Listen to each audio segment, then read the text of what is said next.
Softwaredefined networking (SDN) will be a vital element of future public sector networking procurements as public sector organizations begin to move away from centrally prescribed networking models.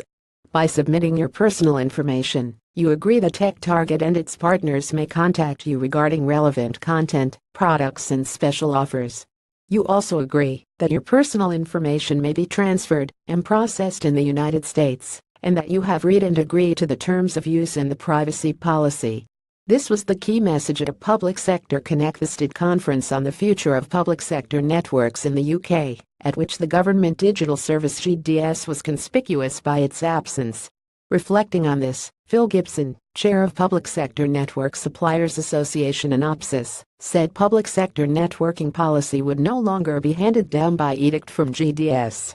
Earlier this year, GDS heralded the beginning of the end for the Public Services Network (PSN) model, when former Deputy CTO James Stewart, now a startup mentor and independent consultant, wrote, "For the vast majority of the work that the public sector does, the internet is okay."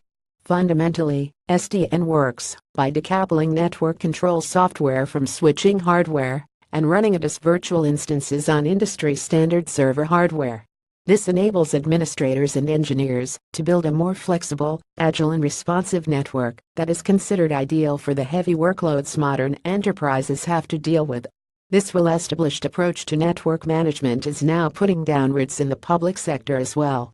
Success is underpinned by the best possible secure network, and that could include SDN, but also cloud, software-defined infrastructure, software-defined storage, and a whole host of other components making up just one layer of the ecosystem, said Jack Richards, Public Sector Senior Solutions Architect at Exponential. Software definition is a term that, of late, has come to mean agile and cheap. Done right, software-defined is the mechanism by which we can consumerize our desired outcomes, but this can only be done if we look beyond the technology. The move towards new models of networking is typified by the Department for Work and Pensions (DWP), which, despite massive problems with its flagship universal credit system and huge budget overruns, is already forging ahead with a major network revitalization, partly to support the universal credit rollout. "We previously had big tower-based contracts through PSN," said DWP Digital Head of Infrastructure Services, John Keegan. "We are now moving more towards commodity cloud-based services, where we can." The DWP is currently rolling out a Cisco Meraki-based network across 720 job centers to support staff and job seekers alike, said Keegan.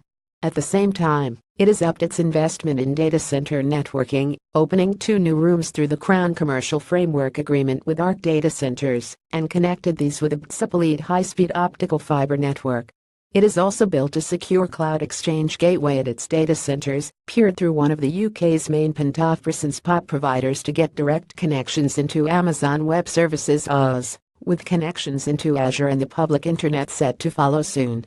With a widely dispersed workforce carrying out complex and varied tasks, the DWP's plans stand as a good example of the sort of network refresh that can benefit from SDN, but there may also be benefits for smaller public sector organizations, said Jessica Figueres, chief analyst at Global Data.